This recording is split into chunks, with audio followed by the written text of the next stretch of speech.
Meboye bukanlah kesalahan. Sikap Meboye juga tidak usah terlalu dipermasalahkan. Maka silahkan Meboye jika itu menjadi pintu pembuka dan penyemangat kita untuk mendalami sesuatu lebih lanjut guna menemukan kebenaran sejatinya. Tetapi jangan pernah Meboye jika Anda tidak mempunyai ulasan dan alasan yang lebih logis untuk tidak mempercayai isi konten video ini. Ini adalah video tentang opini, analisa, dan sudut pandang yang kemungkinan bisa sama atau bahkan jauh berbeda dari apa yang Anda pikirkan. Maka hargai perbedaan dan silahkan tulis sudut pandang Anda di kolom komentar. Om Swastiastu. Baik, kembali berjumpa bersama saya Wira Hari. Hari ini kita akan coba membahas tentang polemik sampradaya yang sampai detik ini ternyata masih ramai dibicarakan, terutama di grup-grup sosial media seperti Facebook.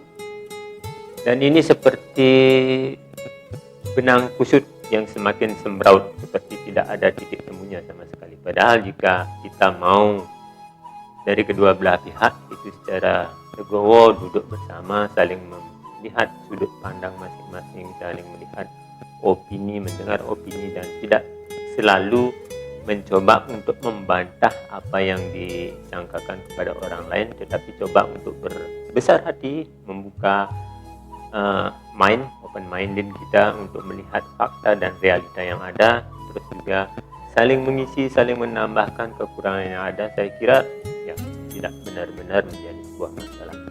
Bagaimanapun setiap masalah pasti ada solusi. Tapi ya, this is happened.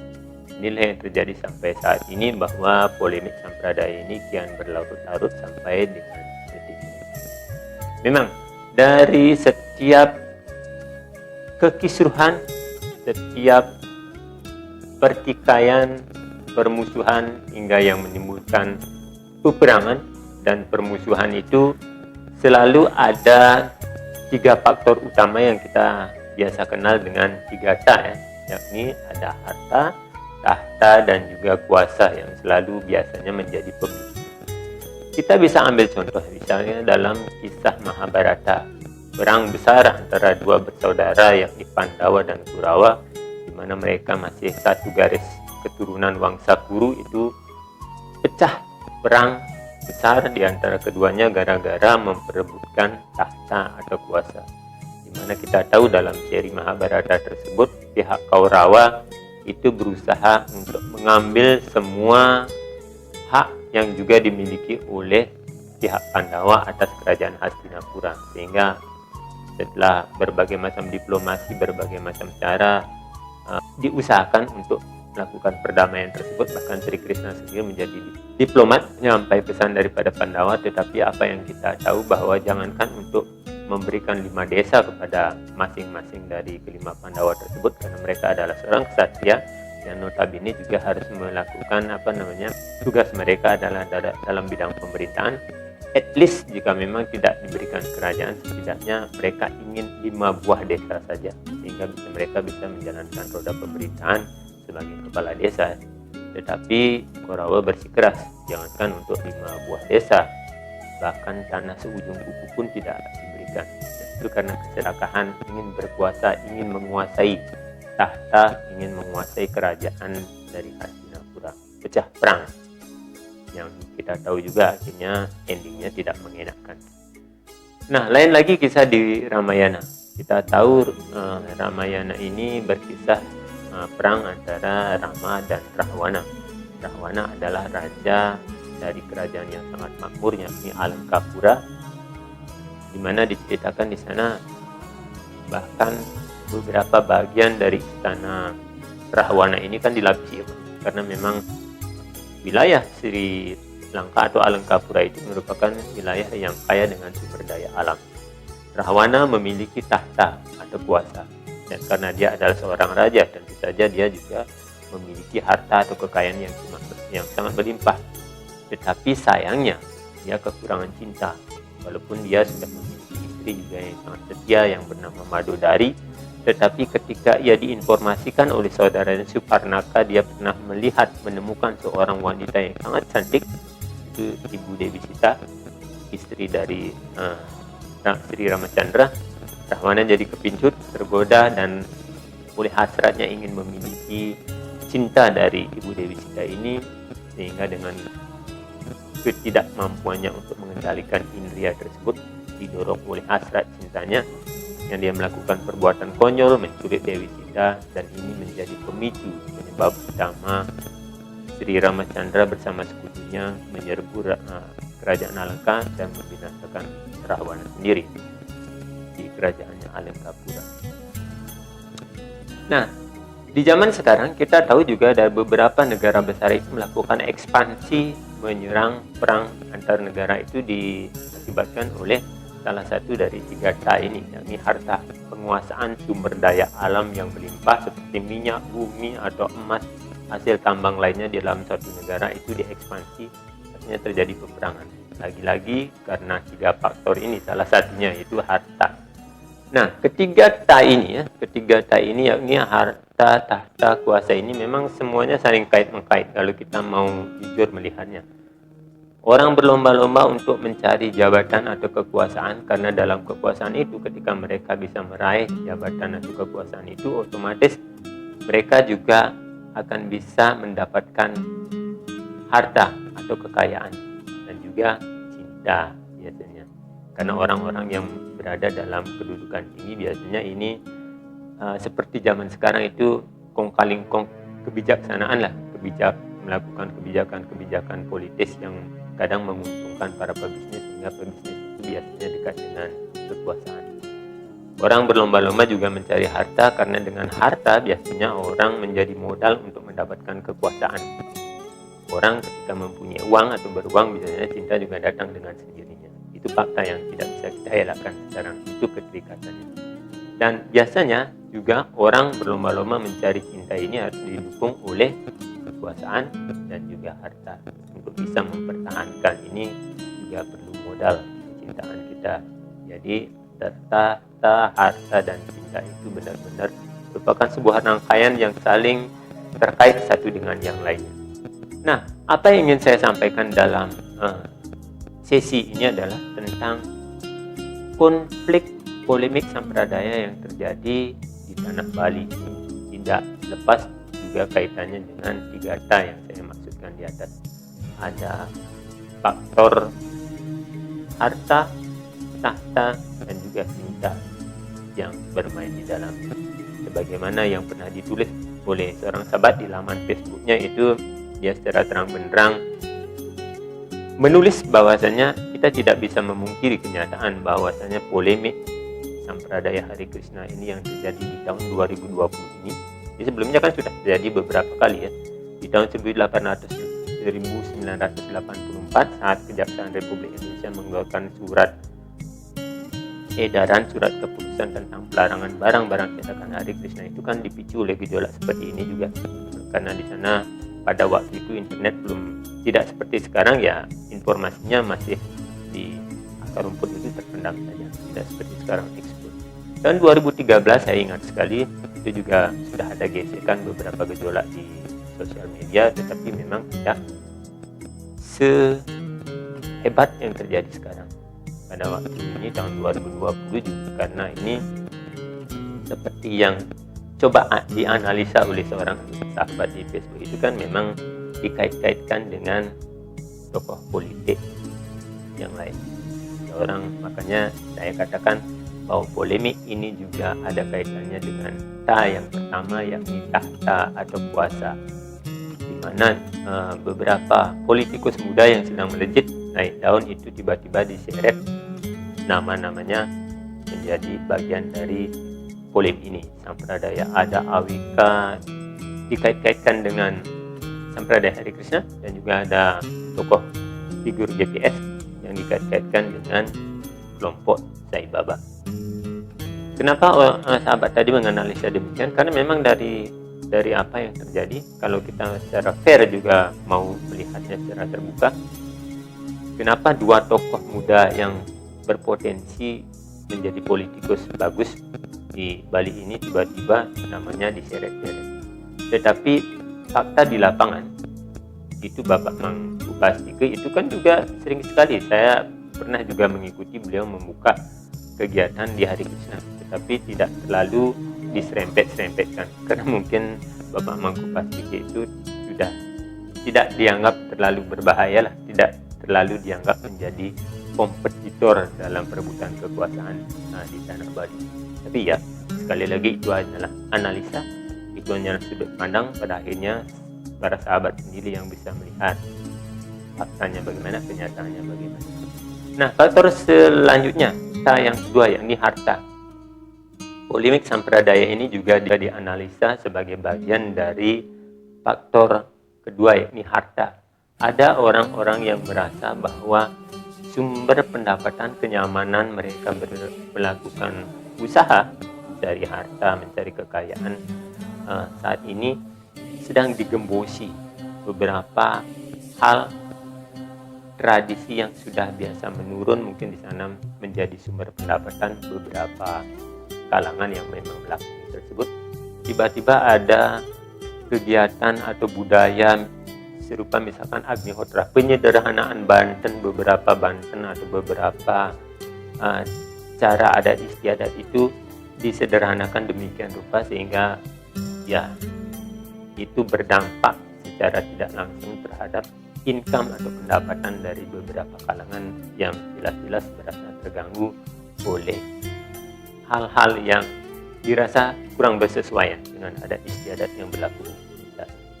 Dan faktor yang ketiga adalah faktor cinta, yakni keinginan atau rasa cinta terhadap ajaran warisan leluhur yang sudah diwariskan, sudah dijalankan selama berpuluh-puluh tahun ini.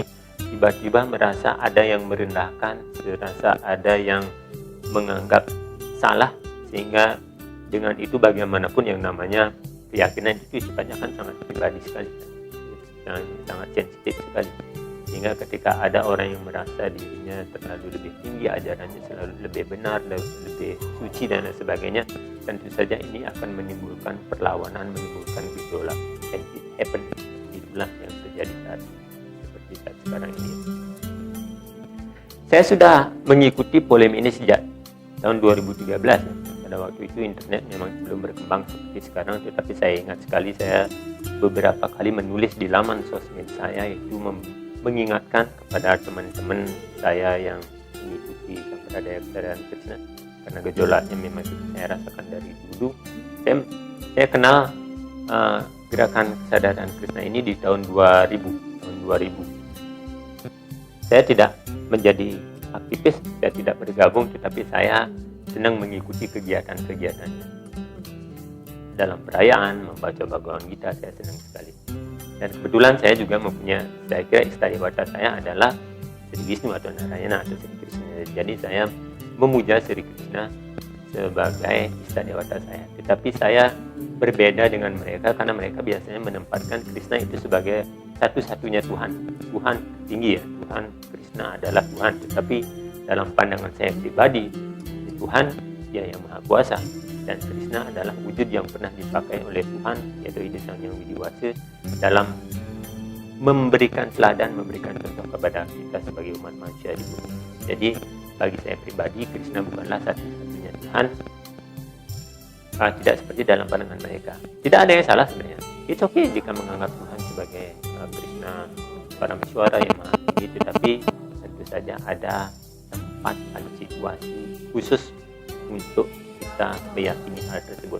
Sebab ketika apa yang kita yakini itu kita tunjukkan kepada orang lain yang atau di tempat di mana mereka sudah punya teologi khusus tentang ketuhanan, seperti di Nusantara ini, khususnya Hindu etnis Bali, kita tahu bahwa kebanyakan dari kita itu penganut Siwadidanta, di mana kita telah mewarisi konsep ketuhanan yang telah dibuat oleh Empu Kuturan sebagai penyatuan, sebagai peleburan dari beberapa sekte. Dulu kan ceritanya kalau kita mau belajar sejarah tentang sekte-sekte di Bali ini kan demikian adanya. Beberapa dari 9 sekte besar itu masing-masing menganggap bahwa istadewatanya, cara pemujaan mereka itu adalah yang paling benar, yang paling baik.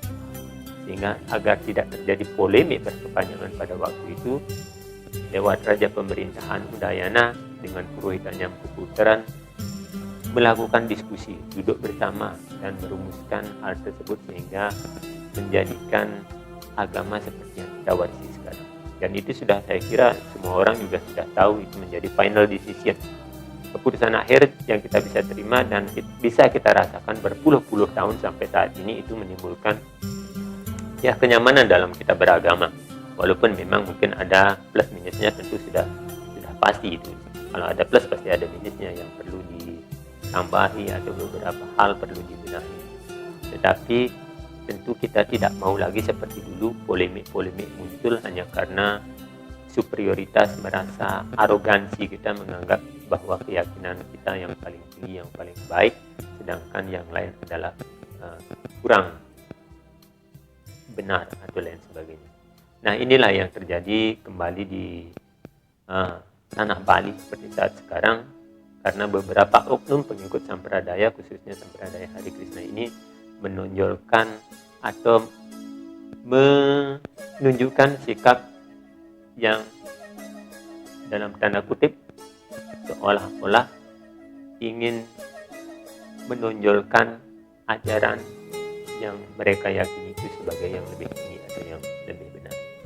Oke, so saya coba untuk melihat, mengumpulkan data dari beberapa komentar di grup-grup sosial media itu, berbagai opini dari dua sudut pandang yang berbeda, dan saya mengumpulkan hal tersebut untuk bisa kita jadikan perenungan sekarang, untuk bisa saya share. Kemudian mungkin teman-teman nanti yang memiliki opini yang berbeda silahkan nanti ditulis di kolom komentar, karena ini sekedar opini, sudut pandang, dan analisa, bukan merupakan sebuah kesimpulan ya. Jadi masih open, masih terbuka sekali untuk ditambahi bagian-bagian yang memang dirasa kurang bersesuaian.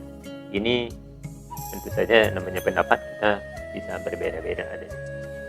Nah, ceritanya beberapa minggu yang lalu saya coba searching mencari tambahan data tentang kisruhnya, serabutnya polemik dari Sampradaya ini, dan saya ada ketemu sebuah podcast di Metro Bali yang dengan judul Ulah Hare Krishna Sampradaya Lain Kena Imbasnya, demikian kan. Saya coba tonton, tapi ternyata itu hanya clickbait saja. Isinya tidak seperti yang saya harapkan, tetapi saya tidak give up. Saya coba lagi searching di internet, di YouTube, dan akhirnya ketemu dengan channel dari Empu Jayaprema. Beliau adalah seorang wartawan senior majalah Tempo. Dia juga seorang penulis beberapa buku tentang Bali. Buku beliau yang pernah saya koleksi itu Mendebat Bali dan Menggugat Bali, sebuah buku tentang berisi bagaimana melihat Bali dari luar, dari dua sudut pandang yang berbeda. Analisanya sangat cerdas sekali, tetapi juga dijawab dengan benar-benar cerdas dan berkualitas. Itu dulu saya pernah merekomendasikan buku ini tuh setidaknya dibaca oleh para petinggi orang Bali agar bisa melihat Bali. Beginilah Bali apa adanya, Bali dari dua sudut pandang yang berbeda, dengan kritik-kritik yang sangat kadang pedas, tetapi dijawab dengan sangat lugas dan sangat cerdas. So, beliau juga sekarang punya waktu walaka beliau bernama Bapak Putu Setia, sekarang Empu Jayaprema. Beliau punya video YouTube juga, silakan nanti searching dan lihat video-video beliau. Saya tertarik dengan salah satu video unggahan beliau yang berjudul Fokus pada Hare Krishna, yang lain jangan diobok-obok. Nah, ini penjelasan atas dasar pengalaman beliau sendiri terhadap beberapa kelompok spiritual, khususnya Sampradaya Hare Krishna. Ini saya rasa cukup rasional, karena beliau memang bisa melihat permasalahan itu dari beberapa sisi sudut pandang. Beliau juga pernah menjadi bagian dari kepengurusan Parisada Hindu Dharma Indonesia, jadi beliau tahu sejarah dan bagaimana perjalanan Sampradaya Hare Krishna ini sampai sekarang. Nah, apa saja itu coba kita akan coba uraikan sekarang. Kita coba urai benang kusut ini pelan-pelan, jadi tetap stay tune. Dan karena ini merupakan channel video pertama saya di channel terbaru, jadi silakan para sahabat yang tanda atau tulisan subscribe di bawah video ini masih berwarna merah, silakan diklik dulu. dan juga klik tanda loncengnya agar tidak ketinggalan video-video terbaru dari saya nanti. Oke, kita akan mulai dari Sampradaya Hare Krishna dulu ya khususnya. Walaupun karena ini yang dijadikan persoalan sekarang ada 3, yaitu Sampradaya Hare Krishna, ada kelompok Sai Baba, dan juga Weda Posama Ashram. Sementara kelompok Sai Baba dan Weda Posama Ashram kita nanti ulas di video selanjutnya. Kita sekarang fokus kepada Sampradaya Hare Krishna. Oke, kita akan mulai. Sampradaya Hare Krishna atau Masyarakat Kesadaran Krishna, International Society for Krishna Consciousness ini didirikan oleh Srila Prabhupada di Amerika, atau tepatnya di New York ya. Ajaran ini sih datangnya dari India. Pertama kali disebarkan Sankirtan Yajna ini oleh Sri Chaitanya Mahaprabhu yang dipercaya sebagai inkarnasi dari Sri Krishna sendiri, karena memang dari beberapa literasi, dari beberapa ciri-ciri yang mengindikasikan bahwa Sri Chaitanya Mahaprabhu ini adalah inkarnasi dari Sri Krishna Awatara ke-9 pada waktu dulu, yang kini menjelma kembali untuk memberikan umat manusia contoh bagaimana untuk menanggulangi kekalutan zaman kali ini dengan cara yang sederhana, yakni melakukan Sankirtan Mahayanya atau hanya dengan menyanyikan nama-nama suci Tuhan. Hal ini tentu juga mereka mendapatkan referensi dari beberapa kitab suci seperti kitab Brahma Samhita, kitab Karisantara Upanishad, dan juga Srimad Bhagavatam, kan, di mana di sana disebutkan ini buah matang dari pohon kesusastraan Weda, yakni Srimad Bhagavatam atau Bhagavata Purana, menganjurkan pengucapan nama-nama suci Tuhan. Dengan demikian mengumandangkan sejarah Upanishad. Di sana disebutkan kalir dosa niri rajan, kalir dosa niri rajan, asti iku mahan guna, kirtanad ewa krisnasya muktah sanggah param rajan. Yang artinya, wahai raja, walaupun kehidupan zaman kali ini dipenuhi dengan lautan berdosa, artinya zaman kali ini kita tidak bisa pungkiri bahwa sebagian besar pekerjaan kita itu selalu nyerempet dosa. Hampir tidak ada yang tidak nyerempet dosa. Tetapi walaupun zaman kali ini dipenuhi dengan kegiatan berdosa, zaman kali masih menyisakan satu sifat atau gunanya, yakni guna baiknya ya. Ada manfaat baik sekali yang ada di zaman kali, yakni dengan hanya mengucapkan nama-nama suci Tuhan, seseorang dapat melepaskan dirinya dari jebakan ikatan material yang menyengsarakan dan naik ke tingkatan kehidupan spiritual. Ini tercantum dalam Srimad Bhagavatam skanda 12 bab 3 sloka 51. Kirtanad ewa krisnasya, di sana disebutkan kan, kirtan yang menyanyikan, Krishna yang Krishna menyanyikan nama-nama suci Krishna di zaman kali ini. Terus di bagian selanjutnya ada kerteya dhyayatu wisnum tretayam yajatu mukai, 2 pari caryayam kalau tad hari kirtanan. Hasil apapun yang dicapai pada Satya Yuga dengan melakukan meditasi kepada Sri Wisnu, lalu pada zaman Treta Yuga dengan cara melaksanakan korban-korban suci, dan pada zaman 2 para yuga dengan cara melayani kaki Padma Tuhan atau melakukan arcana. Hal tersebut juga dapat dicapai, artinya kesempurnaan pendekatan kepada Tuhan itu lewat meditasi pada zaman Satya, lewat upacara-upacara besar korban suci pada zaman Treta, dan juga dengan melakukan arca wigraha di zaman 2 para yuga. Hasil yang sama bisa dicapai di zaman kali ini hanya dengan mengucapkan nama-nama suci Tuhan. Itu di Srimad Bhagavatam skanda 12 bab 3 sloka 52. Nah, berdasarkan hal tersebutlah alasan salah satu Sri Chaitanya Mahaprabhu kemudian memperkenalkan Sankirtan Mahayanya, di mana dalam garis perguruan tersebut ada Srila Prabhupada yang kemudian diperintahkan oleh gurunya untuk pergi ke Amerika Serikat dan menyebarkan gerakan ini di sana. Beliau memulainya di New York. Oke, gerakan kesadaran Krishna ini datang ke Indonesia setelah kedatangan Srila Prabhupada pada tahun 1973. Berdasarkan beberapa tulisan yang ada, beliau katanya sempat berkunjung ke Jakarta dan sempat singgah di Pura Jagannatha Rawamangun, Jakarta. Beliau disambut baik oleh Dirjen Dimas Hindu dan Buddha dan juga umat Hindu etnis lokal maupun etnis India. Buku-buku karya hasil Buku-buku hasil karya Prabhupada juga sangat disenangi di masyarakat dan bahkan di kalangan pejabat. Itu sebagaimana yang tertulis dalam situs narayanasmrti.com. Pertanyaannya adalah, jika memang sebagaimana yang dituliskan dalam artikel di narayanasmrti.com tersebut bahwa kedatangan Srila Prabhupada disambut dengan begitu antusias dan buku-buku cetakan beliau diterima dengan baik, tetapi kenapa pada tahun 1984, sebagaimana kita tahu dan sudah beredar juga suratnya di beberapa grup sosmed itu, dikeluarkan surat keputusan nomor 107-J-A-5-1984 yang beberapa poinnya menyatakan pelarangan terhadap barang-barang cetakan yang berisi ajaran tentang Hare Krishna. Itu nanti kita telusuri ya. Walaupun dalam surat ini yang sempat saya baca itu tidak ada disebutkan tentang pelarangan kegiatan ritual ajaran kepercayaan Hare Krishna. Hanya ditekankan pelarangan peredaran barang-barang cetakan yang memuat ajaran Hare Krishna. Oke, mari kita coba telusuri dan rangkai kepingan-kepingan kejadian tersebut.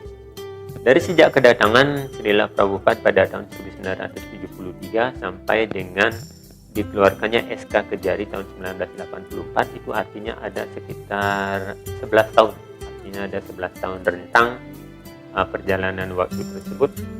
Dan selama itu, semenjak kedatangan Srila Prabhupada yang katanya disambut baik oleh dirjen Bimas Hindu dan Buddha pada waktu itu, ajaran Hare Krishna memang seakan mendapat angin segar untuk pengembangannya, sehingga beberapa buku karya-karya Srila Prabhupada itu kemudian dicetak kembali dan disebarkan di Indonesia dalam bahasa Indonesia. Tetapi sayang bahwa kenyataannya setelah peredaran buku-buku tersebut dan dibaca, ini menimbulkan beberapa gejolak di masyarakat Hindu terutama, karena beberapa orang yang membaca menjadi pembaca buku-buku tersebut menunjukkan perubahan sikap dan perilaku menjadi lebih eksklusif. Ini kemudian dilaporkan, tentu saja dilaporkan menjadi desas-desus seperti sekarang, dilaporkan, dan dari pihak yang terkait kemudian melakukan pengecekan dan mendapati bahwa sumber dari tersebut adalah bahan bacaannya, sehingga keluarlah SK Kejari tahun 1984 tersebut yang menarik dan melarang pelarangan buku-buku cetakan yang memuat ajaran Hare Krishna. Karena hal tersebut, bahan bacaan tersebutlah ditenggarai sebagai pemicu perubahan sikap dan perilaku dari beberapa masyarakat Hindu khususnya yang membaca tafsiran dan penjelasan dari Srila Prabhupada. Asya Bhaktivedanta Swami Prabhupada sebagai pendiri ISKCON atau International Society for Krishna Consciousness telah menerjemahkan kata Sanskerta Dish atau dewa itu sebagai demigod, setengah dewa, dalam setiap terjemahan bukunya, dan mengajarkan bahwa hanya ada satu Tuhan yang Maha Esa, yakni Sri Krishna sebagai Godhead atau Tuhan tertinggi. Sedangkan semua dewa-dewi yang lainnya hanyalah bawahan dari Sri Krishna. Nah, penuhanan Sri Krishna makin berkembang ketika pengikutnya secara sistematis memakai sebutan istilah bahasa Indonesia Godhead atau Tuhan tertinggi untuk Sri Krishna. Sementara dewa yang lainnya adalah demigod atau setengah dewa atau di bawah Tuhan tertinggi. Bahkan jika kita baca dalam penjelasan Bhagavad Gita bab 4 sloka 12, di sana ada disebutkan seperti ini. Semua dewa tersebut adalah makhluk-makhluk hidup atau nityanam dengan berbagai tingkat kekuatan material. Mereka tidak mungkin sejajar dengan Tuhan yang Maha Esa, Narayana, Wisnu atau Sri Krishna. Siapapun yang menganggap Tuhan dan para dewa adalah sejajar disebut sebagai orang yang tidak percaya kepada Tuhan, atau di dalam istilahnya kaum pasandi. Bahkan dewa-dewa mulia seperti Dewa Brahma dan Siwa pun tidak dapat disejajarkan dengan Tuhan yang Maha Esa, atau dalam hal ini penjelasan Srila Prabhupada mengacu kepada Krishna. Brahma dan Siwa tidak pernah bisa disejajarkan dengan Sri Krishna. Itu menurut penjelasan Srila Prabhupada sebagai pendiri ISKCON itu dalam Bhagavad Gita di bab 4 sloka 12. Penempatan Sri Krishna sebagai Godhead atau Tuhan tertinggi ini memang, dan memandang dewa lain sebagai bawahan dari Sri Krishna, memang secara tidak langsung telah memetik ego yang memang laten ada dalam diri setiap orang agar diakui sebagai bahwa keyakinannya, bahwa apa yang mereka yakini, percaya itu adalah yang lebih tinggi dan yang lebih benar, itu kan sudah laten ada dalam diri kita. Apalagi dipicu kembali oleh pernyataan-pernyataan Srila Prabhupada yang menegaskan bahwa Tuhan itu adalah Sri Krishna, dan Sri Krishna atau Sri Wisnu atau Narayana itu tidak sejajar kedudukannya dengan Brahma atau Siwa. Padahal konsep yang kita warisi di Hindu Bali, di Nusantara itu kan Trimurti ya, sama kedudukannya Brahma, Wisnu, Siwa. Tidak ada yang lebih tinggi dan tidak ada yang lebih rendah. Tidak ada istilah higher God dan lower God. Tidak seperti dalam penjelasan Srila Prabhupada. Selain daripada hal yang sudah saya sebutkan di atas, kita coba akan menukik lebih dalam beberapa alasan mendasar yang menjadi penolakan beberapa kalangan terhadap Sampradaya Hare Krishna. Jadi pertama itu biasanya hanya penggunaan istilah, tapi istilah-istilah yang memang kurang enak untuk kita dengar dan cenderung menimbulkan ketersinggungan. Misalkan yang pertama adalah istilah back to Veda, itu istilah pemurnian kembali sebuah ajaran agama dengan menganggap bahwa Sampradaya ini istilah back to Veda atau kembali ke Veda yang biasanya ditujukan kepada masyarakat Hindu Nusantara utamanya, itu kan seolah-olah dalam satu pengertian, mungkin ada pengertian yang lain juga, dalam satu pengertian itu dipahami bahwa selama ini masyarakat Hindu Nusantara itu seolah-olah melakukan kegiatan keagamaannya, menjalankan keagamanya itu kurang bersesuaian atau tidak bersesuaian dengan kaidah-kaidah sastra Weda, sehingga ada diperlukan itu Weda, kembali kepada Weda. Atau mungkin penerapan kegiatan keagamaan di Hindu Nusantara selama ini sudah pernah bersesuaian dengan yang dimaksud sebagai jalur dari kitab Weda, tetapi beberapa kebelakang ini ada pelencengan, ada sesuatu yang dianggap keliru, sehingga istilah back to Veda ini diluncurkan atau dikemukakan oleh beberapa kalangan, terutama dalam Sampradaya Hare Krishna. Nah, hal ini tentu saja menimbulkan rasa yang tidak enak, sekali lagi seperti yang sudah saya sampaikan, walaupun ini hanya sekedar istilah saja, tetapi dalam faktanya memang orang-orang yang mengikuti, mendengar para pengikut dari Sampradaya Hare Krishna ini, terutama yang kesadarannya memang sebenarnya belum matang, baru-baru ikut saja, itu akhirnya cenderung memiliki sifat yang sedikit eksklusif, arogan, sehingga dalam beberapa hal itu mereka sering mengomentari yajnya yang menyertakan himsa karma atau pembunuhan hewan kurban. Itu mengomentari mereka yang belajar spiritual di luar jalur Sampradaya yang mereka ketahui, atau penempatan diri secara eksklusif sebagai penyembah yang lebih suci dan berkesadaran versus mereka yang kurang berkesadaran, versus mereka yang dianggap kurang berkesadaran sebagai golongan karmin yang lebih mementingkan karma atau kegiatan untuk kepuasan materi belaka, memandang rendah orang yang tidak ikut melakukan disiplin kerohanian seperti yang mereka jalani, misalkan dalam hal berjapa, melakukan puasa, dan juga bervegetarian. Ini bisa kita lihat, faktanya banyak, mungkin bukti-bukti yang bisa disertakan tidak mereka bisa sertakan karena rasanya tidak sopan ketika harus merekam hal-hal tersebut pada waktu itu. Tapi sekarang ketika polemik ini muncul dan semakin meluas, saya kira banyak orang akan dengan siaga, apalagi semua orang sekarang punya HP Android, itu akan mencari bukti-bukti pelanggaran beberapa oknum tersebut. Nah, apa yang bisa kita lihat selama ini sebagai sesuatu yang kurang bersesuaian atau menimbulkan gejolak ini, tentu saja jika kita mau membaca penjelasan dan tafsir dari Srila Prabhupada terhadap beberapa buku cetakan beliau, terutama di Bhagavad Gita dan juga Srimad Bhagavatam, ada istilah-istilah atau bahasa yang digunakan itu terkesan merendahkan keyakinan atau orang lain. Atau contohlah, itu buku yang dibuat oleh salah satu sahabat saya juga, pengikut Sampradaya Hare Krishna, itu buku yang berjudul Merekonstruksi Hindu itu. Kalau para sahabat belum dapat baca, silakan nanti di download, itu ada e-booknya, ada PDF di internet, silakan dicari. pada halaman 27 itu biasanya bahasanya agak kurang bagus. Walaupun pada awal-awalnya saya setuju sekali. Penjelasan dalam buku Rekonstruksi Hindu ini adalah kritik yang bersifat membangun. Bagus sekali penjelasannya, ulasannya bagus sekali di awal. Tetapi di halaman 27 itu saya kira ketika dituliskan di sana bahwa Krishna menyuruh Dewa Siwa untuk bereinkarnasi menjadi seorang Brahmana yakni Sankaracharya, lalu kemudian menyebarkan paham kebenaran semu atau yang dianggap sebagai Mayawada. Jadi pengikut paham-paham dari Sankaracharya ini disebut sebagai kaum Mayawadi yang mengikuti kebenaran yang sesungguhnya tidak benar-benar benar. Maksudnya karena itu dibingungkan. Sankaracharya katanya datang untuk membingungkan orang-orang. Tidak ngerti maksudnya kenapa harus dibingungkan itu tentang kebenaran mutlak.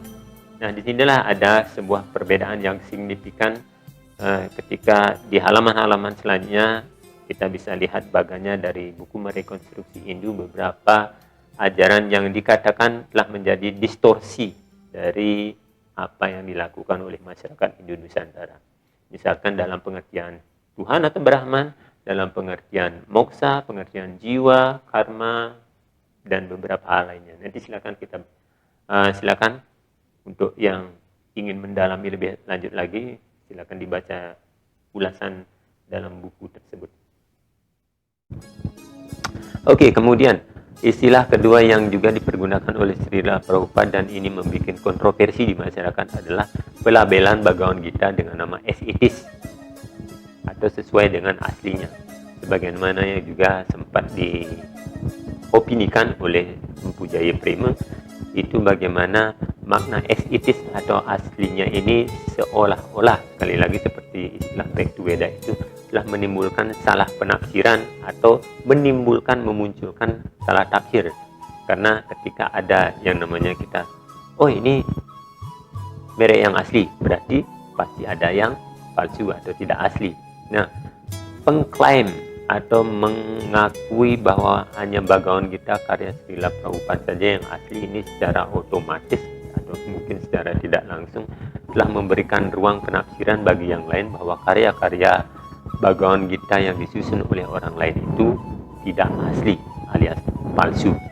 Kita bisa lihat dari beberapa penjelasan. Misalkan dalam bab 3 sloka 31 ada disebutkan seperti ini. Ini penjelasan dari Srila Prabhupada.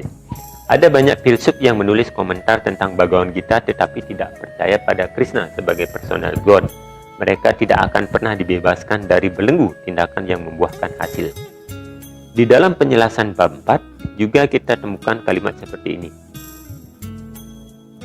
The fact is that Arjuna is not inquiring for himself but for those who don't believe in the Supreme Personality of Godhead, or for the demon who don't like the idea that Krishna should be accepted as the Supreme Personality of Godhead. Nah, itu bahasa Inggrisnya. Saya coba cari bahasa Inggrisnya karena dulu saya berpikir mungkin terjemahannya yang salah ya. Tetapi ketika saya lihat bahasa Inggrisnya ternyata terjemahannya benar. Di sini ada kata seperti for the demons who don't like the idea that Krishna should be accepted as the Supreme Personality of Godhead. Yang kurang lebih artinya seperti ini. Faktanya itu kan di bab 4 tentang bagaimana Arjuna menanyakan kepada Krishna. Ketika Krishna berkata, aku yang mengajari Wiwaswana atau Dewa Matahari tentang ilmu kesadaran Tuhan. Lalu Arjuna bertanya, lah bagaimana mungkin itu terjadi? Bukankah matahari sudah ada lebih dulu, Dewa Matahari sudah ada lebih dulu daripada Anda? Karena Krishna melihat Krishna ya sebagai wujudnya sebagai seperti manusia, seperti dirinya. Ini dikatakan, faktanya adalah bahwa Arjuna tidak menanyakan hal ini untuk dirinya sendiri, tetapi untuk mereka yang tidak percaya pada kepribadian Tuhan Yang Maha Esa, dan untuk setan-setan yang tidak menyukai gagasan bahwa Krishna harus diterima sebagai kepribadian Tuhan Yang Maha Esa. Jadi, itu istilah atau penggunaan kata-kata yang sering menyinggung. For the demon, orang yang belum bisa atau memang tidak mau mengakui Krishna sebagai personal God, itu dianggap sebagai demon atau setan-setan, atau orang yang iri hati, biasanya banyak istilah-istilah seperti itu. Nah, hal ketiga nih, istilah ketiga yang saya lihat adalah penggunaan kata atau kalimat yang merendahkan orang-orang atau paham yang berseberangan dengan penafsiran Srila Prabhupada. Ini penggunaan atau kalimat seperti saya singgung barusan. Contohnya penggunaan kata orang bodoh, golongan setan, mayawadi, orang yang diliputi oleh ilusi maya atau ketidakbenaran, dan juga sering dianggap iri hati dan dengki untuk menunjuk mereka yang tidak mengakui Krishna sebagai personal God. Buktinya mana? Mungkin ada gitu. Buktinya mana? Oke. Misalnya kita bisa lihat dalam kalimat seperti ini di Bhagavad Gita bab 1 sloka 7. Krishna adalah guru kerohanian ilmu pengetahuan Bhagavad Gita, dan Arjuna adalah murid pertama untuk mengerti Bhagavad Gita. Bagaimana cara Arjuna mengerti Bhagavad Gita dinyatakan dalam Bhagavad Gita sendiri.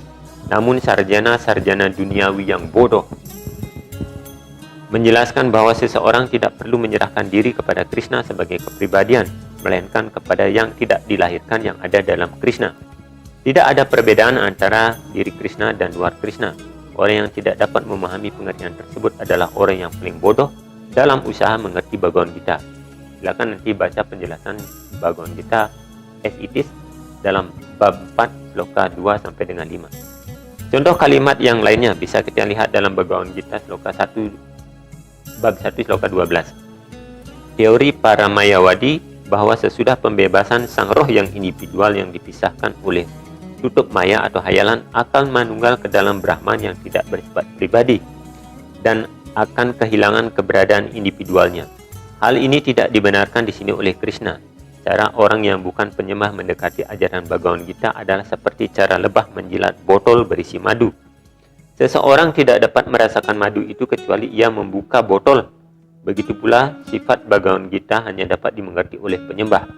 Orang lain tidak dapat merasakannya. Sebagaimana dinyatakan dalam Bhagavad Gita bab 4, bahwasanya Bhagavad Gita juga tidak dapat disentuh oleh orang yang iri hati terhadap Tuhan. Karena itu penjelasan mayawadi tentang Bhagavad Gita adalah cara yang sangat menyesatkan untuk menyampaikan kebenaran yang lengkap. Sri Chaitanya melarang kita membaca tafsiran karangan para mayawadi dan memberikan peringatan bahwa orang yang mulai mengikuti paham seperti filsafat mayawadi akan kehilangan segala kekuatan untuk mengerti rahasia jati Bhagavad Gita. Kalau individualitas menunjukkan alam semesta yang dapat dilihat, maka Krishna tidak perlu memberikan pelajaran. Sifat jamak roh yang individual dan Krishna adalah kenyataan yang kekal, dan hal itu dibenarkan oleh Veda sebagaimana disebut di atas. Ya, lihat di sana bahkan Sri Chaitanya Mahaprabhu katanya yang dipercaya sebagai inkarnasi Sri Krishna itu memberikan statement supaya orang-orang atau pengikutnya tidak membaca ajaran buku-buku atau tafsiran yang ditulis oleh mereka yang dianggap sebagai golongan mayawadi atau orang-orang di luar garis perguruannya, orang-orang yang tidak mengakui Krishna sebagai personal God. Itu saya kira sangat berefek sekali. Karena saya dulu juga pernah kenal seorang senior, ini senior sekali.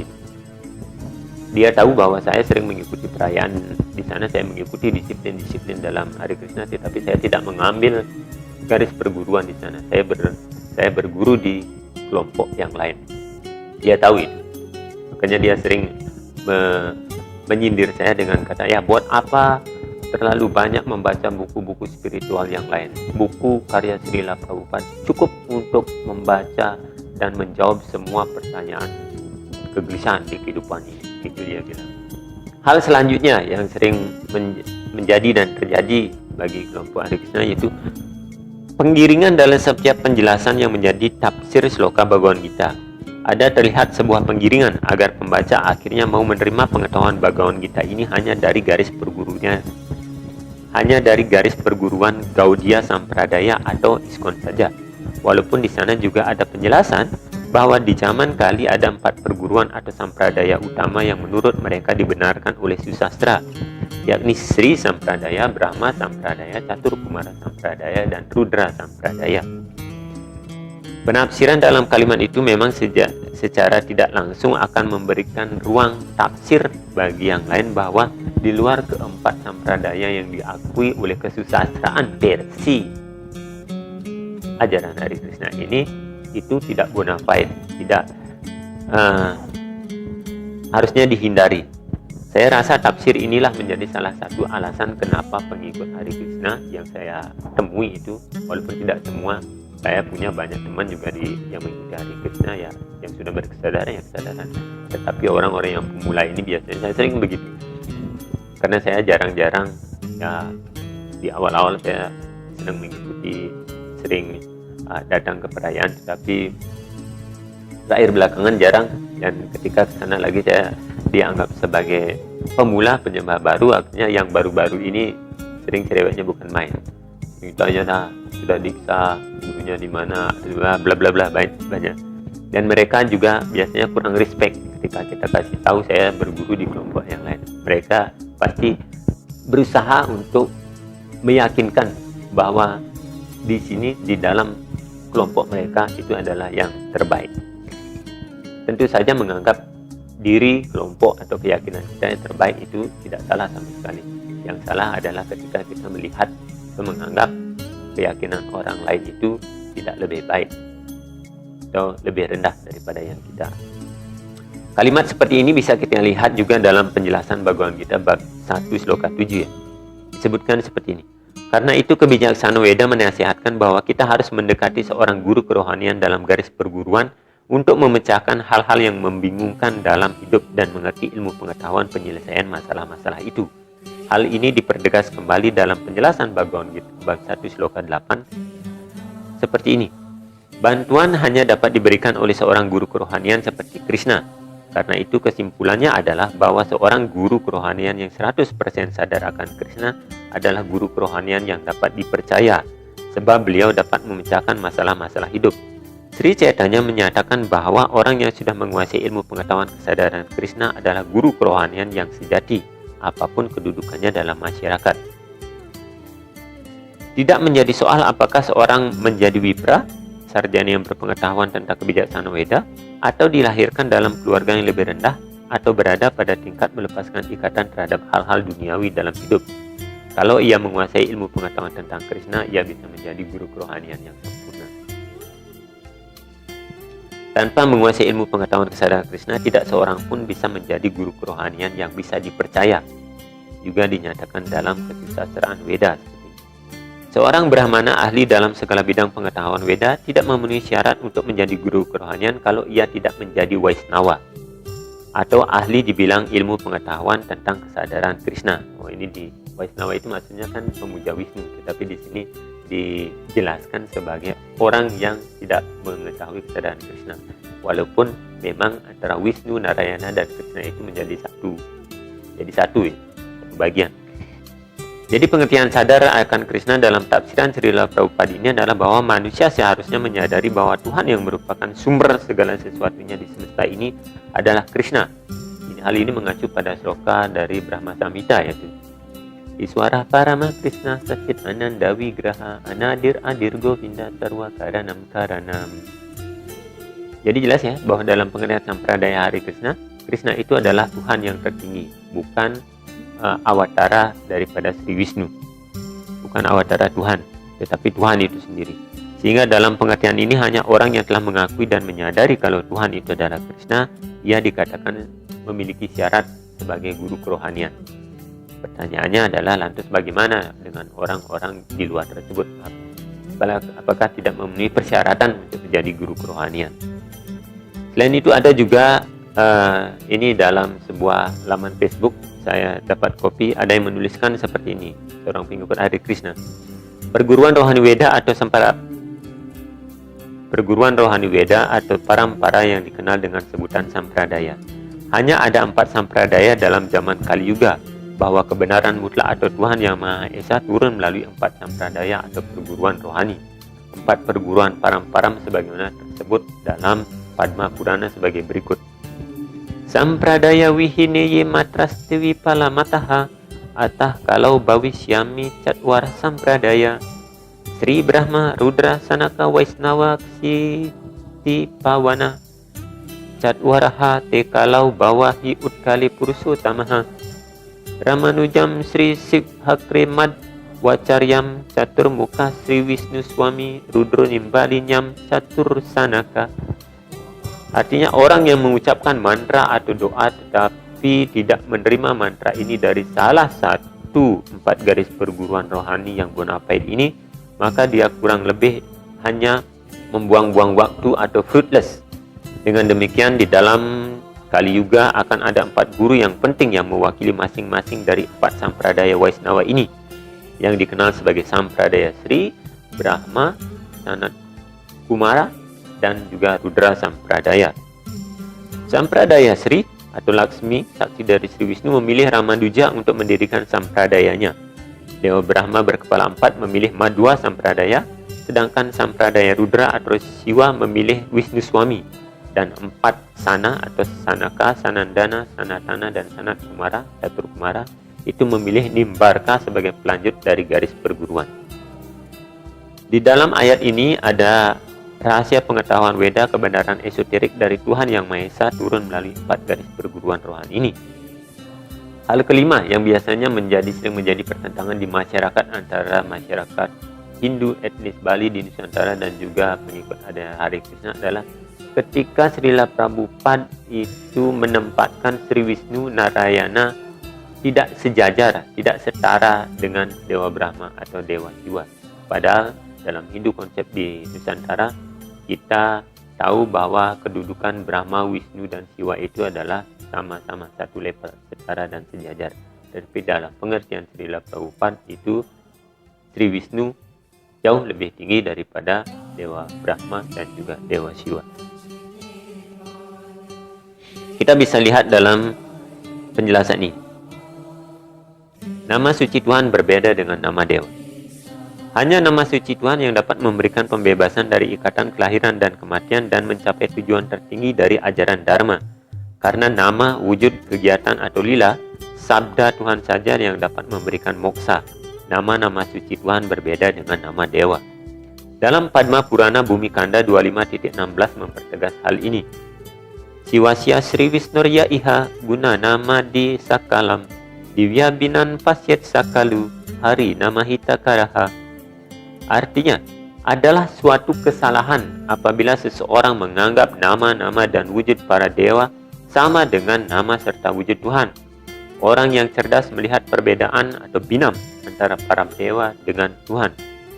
Ini diberikan cerita dalam Purana. Saya tak tahu Purana apa ini. Resi Narada dalam 2 kali kelahiran sebelumnya, sebelum akhirnya ia lahir dari hati Dewa Brahma, adalah seorang Gandarwa atau pemain musik surgawi. Dalam suatu acara perayaan besar di alam surga, Narada yang masih menjadi Gandarwa atau penyanyi surga juga datang. Tetapi Narada pada waktu itu menyanyikan kemuliaan nama dewa-dewa, sehingga membuat Dewa Indra selaku pemimpin para surga, pemimpin para dewa di surga itu terkejut. Dan akhirnya ia dikutuk supaya lahir kembali ke bumi menjadi anak pelayan. Kemudian Narada terlahir menjadi anak seorang sudra yang menyelahayani guru-guru kerohanian atau Brahmana, dan berkat pergaulannya dengan para Brahmana Waisnawa, Brahma sebagai putra Brahma, sehingga Narada juga dikenal sebagai putra Dewa Brahma.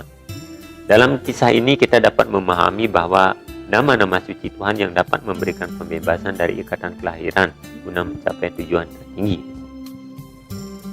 Dalam Srimad Bhagavatam skanda 11 bab 17 sloka 21 disebutkan Acarya Mam Wijaniyam Nawa Manyeta Karcihit Namartya Budya Sunyeta Sarwa Dewa Mayu Guruhu.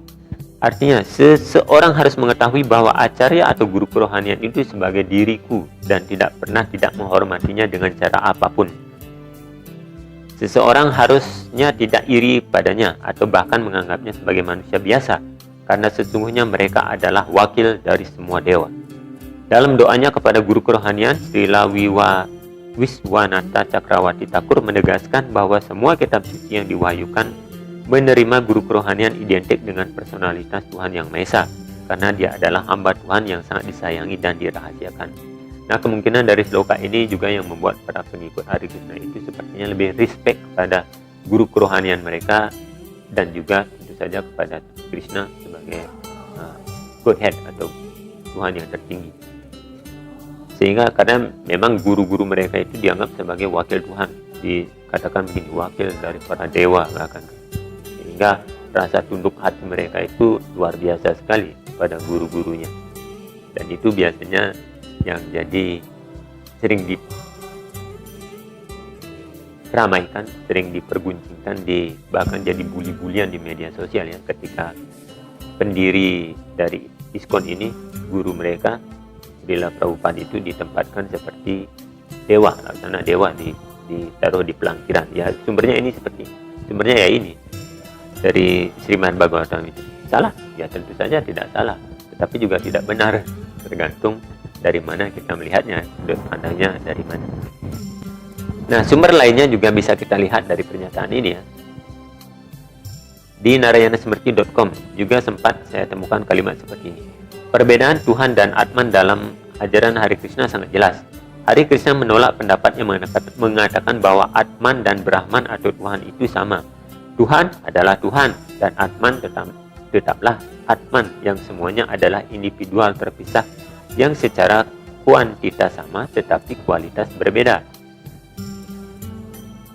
Konsep ajaran ini dipertajam oleh Sri Chaitanya Mahaprabhu sebagai salah satu acarya dalam garis perguruan Hare Krishna dengan filsafatnya yang terkenal, yaitu Acintya Beda Abeda Tatwa. Sehingga atas dasar ajaran ini, ajaran Hare Krishna menolak asumsi yang mengatakan oleh karena kita adalah Atman yang sama dengan Brahman, maka suatu saat nanti jika sudah mencapai moksa, kita akan menyatu dengan Tuhan. Ini ditentang oleh ajaran Hare Krishna. Sebagaimana juga disebutkan dalam buku Merekonstruksi Hindu, itu kan ada salah satu yang dikatakan ajaran yang dipahami oleh masyarakat Hindu Bali, masyarakat Hindu Nusantara khususnya etnis Bali selama ini telah mengalami distorsi. Salah satunya ya pengertian moksa tadi. Kalau kita mengatakan bahwa Moreng Acincim misalkan menyatu kepada Tuhan, menyatu kepada Brahman, tetapi ini ditolak. Atman ya Atman, Brahman ya Brahman, sebagai individual yang terpisah, tidak bisa menyatu. Di sana juga dijelaskan ada beberapa jenis moksa. Kalau kita kan pengertian moksanya secara umum saja. Pengertian tentang jiwa, karma, apa lagi? Ada bagannya, nanti coba cek di e-book PDF Merekonstruksi Hindu. Itu dari halaman 27, silakan cari di bawahnya. Hal-hal apa saja yang dikatakan telah terdistorsi dari sumber mereka, dari referensi yang mereka katakan sebagai Weda yang asli, sehingga kita diharapkan back to Weda. Dalam penjelasan Bhagavad Gita bab 4 sloka 12 juga disebutkan seperti ini. Para dewa tersebut adalah makhluk-makhluk hidup atau nityanam dengan berbagai tingkat kekuatan material. Mereka tidak mungkin sejajar dengan Tuhan yang Maha Esa, Narayana, Wisnu atau Krishna. Siapapun yang menganggap Tuhan dan para dewa adalah sejajar disebut sebagai orang yang tidak percaya kepada Tuhan atau kaum pasandi. Bahkan dewa-dewa yang mulia seperti Brahma dan Siwa pun tidak dapat disejajarkan dengan Tuhan yang Maha Esa, Sri Krishna. Sebenarnya Krishna disembah oleh para dewa-dewa, bahkan para dewa yang mulia sekelas Dewa Brahma dan Dewa Siwa.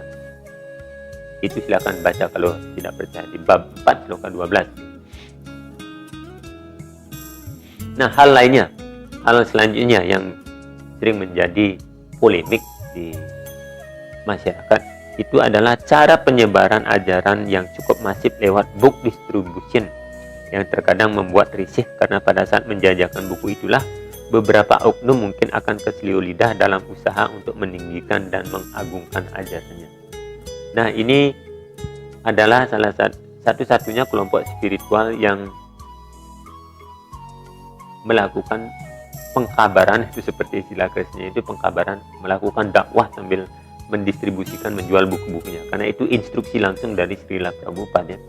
Kalau kita pernah mendengar lagunya The Beatles, The Sweet Lord, saya kira itu ada dicantumkan cuplikan dari pernyataan Srila Prabhupada yang menyuruh murid-muridnya atau pengikutnya itu share the book, itu agar ajaran ini terus berkembang dan orang-orang yang dirasa terlelap dalam kebodohan, ketidakpengetahuan tentang Tuhan itu bisa tersadarkan dengan buku-buku yang dibuat atau buku yang sudah ada dan diterjemahkan oleh Srila Prabhupada, di mana kata Tuhan itu adalah Purnatutta Krishna.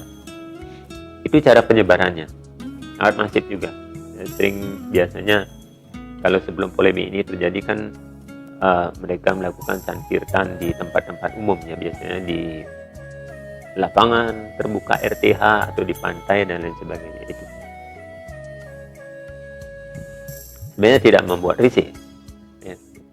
Sebenarnya tidak apa-apa sepanjang itu memang dalam penjelasannya tidak sambil menyenggol-nyenggol atau merendah-rendahkan keyakinan orang lain. Saya kira tidak ada masalah. Banyak orang lain juga yang juga melakukannya ya, banyak kelompok lain yang juga melakukan hal yang sama, tetapi tidak memicu terjadinya polemik atau ketersinggungan di masyarakat. Jadi ada hal-hal yang perlu direnungkan oleh sahabat-sahabat saya mengikuti Hare Krishna. Kenapa polemik ini sampai muncul kembali, sampai booming? Karena ini sudah berlarut-larut dari tahun 84 ada, tahun 2013 muncul kembali dan sekarang membesar. Hal lainnya itu ya mungkin dilihat dari cara berpakaian yang tampak keindi-indian. Bagi saya pribadi ya hal ini tidak terlalu salah karena menyangkut kenyamanan pribadi. Hanya saja penempatannya yang seolah terlalu mengagungkan, terlalu meninggikan budaya luar daripada budaya adiluhung yang sudah kita miliki ini, ya bagi beberapa orang bisa jadi dilihat sebagai masalah. Tidak-tidaknya dalam penglihatan mereka, karena mungkin tidak salah sebenarnya. Kalau itu masih dalam lingkungan ashram ya silakan, tetapi tidak kemudian di tempat-tempat umum. Kayaknya mata keluar sekali orang Bali yang sudah biasa pakai ini lalu pakai pakaian lain yang sampai pusarnya kelihatan, atau biasanya yang wanita-wanita ini seperti biasanya para wanitanya kelihatan sekali. Kalau yang cowoknya kayaknya saya kira tidak terlalu. Sama seperti di keyakinan sebelah itu, ketika mereka membawa ke Nusantara itu budaya pakaian berdaster, pakaian yang serba tertutup, itu kan jadi masalah. Salah ya, tidak salah, itu menyangkut masalah pribadi. Tetapi ketika terlalu over, berlebihan dilihat, ya akhirnya menimbulkan, pasti dibicarakan juga. Akhirnya lama kelamaan ketika ada lagi ditambah sikap dan perilaku yang menganggap diri lebih suci, lebih tinggi dari yang lain, menganggap kita itu lebih rendahan, ya pasti menimbulkan ketersinggungan. Dan inilah yang terjadi pada saat ini di tanah Bali. Saya kira ya itu beberapa poin yang bisa kita jadikan perenungan pada saat ini. Sekali lagi, ini bukan untuk menyalahkan, menyudutkan satu pihak. Ini hanya sudut pandang, sebuah opini, sebuah analisa dari saya pribadi untuk bisa kita jadikan kajian bersama. Setidaknya dari kedua belah pihak itu memiliki sisi benarnya masing-masing, tetapi juga ada sisi kurang-kurangnya yang mestinya kita lihat secara logowo. Kita bisa, oh iya, seperti misalkan buku rekonstruksi Hindu ini ya, di bagian halaman 1-27 itu kan dia memberikan ulasan kenyataan yang memang terjadi di masyarakat. Ini bisa kita pelajari. Oh iya, kayaknya begitu banyak orang-orang Bali, remaja generasi muda Hindu terutama yang sudah pergi merantau keluar, itu pasti memiliki pengalaman seperti yang diceritakan dalam buku tersebut. Dan ini seharusnya kita jadikan momentum untuk berbenah. Kita jadikan catatan-catatan untuk ditambahi. Oh, kira-kira di sana masalahnya, supaya umat kita tidak banyak lagi yang hijrah jadi mualaf ke agama lain. Berarti ada hal-hal yang perlu saya tambahi, ada hal-hal yang perlu dibenahi di sana. Kita tidak boleh menganggap diri sudah sempurna sekali sehingga oh saya dikagumi oleh banyak orang, saya sudah mendunia, lalu tidak mau melakukan pembenahan sampai lalai kita oleh pujian dan sanjungan dari. Di lain sisi kita juga bisa berkaca dari hal ini. Kenapa banyak generasi muda itu gampang sekali, mudah itu mengikuti ajaran kelompok-kelompok spiritual ini? Apa sih nilai plusnya? Itu perlu kita pelajari dan lalu kita adopsi kalau itu yang benar. Maksudnya dalam tatanan keagamaan di Nusantara ini kita ambil nilai-nilai positifnya, lalu kita kembangkan. Yang negatif ya tidak usah, yang tidak sesuai dengan budaya Nusantara ya sudah tidak usah. Tapi ajarannya perlu kita, dari manapun kebenaran itu datang harus kita ambil. Dari mana kebenaran, dari mana pun kebaikan itu ada, perlu kita ambil untuk membaikkan, menjadikan diri kita lebih baik. Saya kira itu, sekali lagi dari kedua belah pihak itu sama-sama benar, dari kedua belah pihak mempunyai nilai kelebihan dan kekurangan yang harus dikenali masing-masing sehingga kita bisa menyatukannya. Mari kita menyatukan diri, mari kita berusaha untuk melihat bahwa tak ada siapapun yang tidak pernah berbuat kekeliruan. Semua orang pasti bisa. Sepanjang kita bisa bina, kita bisa duduk bersama untuk membuat Hindu lebih berjaya kembali. Saya kira ini adalah warisan terbaik yang telah dicontohkan atau diteladankan oleh Empu Kuturan dan juga Raja Udayana pada waktu itu.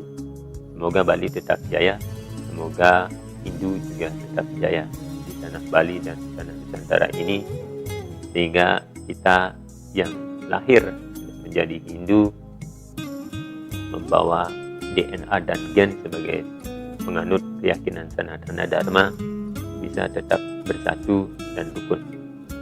Demikian renungan hari ini, semoga ada manfaatnya. Mohon maaf jika ada kekeliruan dalam penyampaiannya. Terima kasih sudah menonton. Sampai jumpa di episode selanjutnya. Om Santi. Ini adalah video tentang opini, analisa, dan sudut pandang yang kemungkinan bisa sama atau bahkan jauh berbeda dari apa yang Anda pikirkan.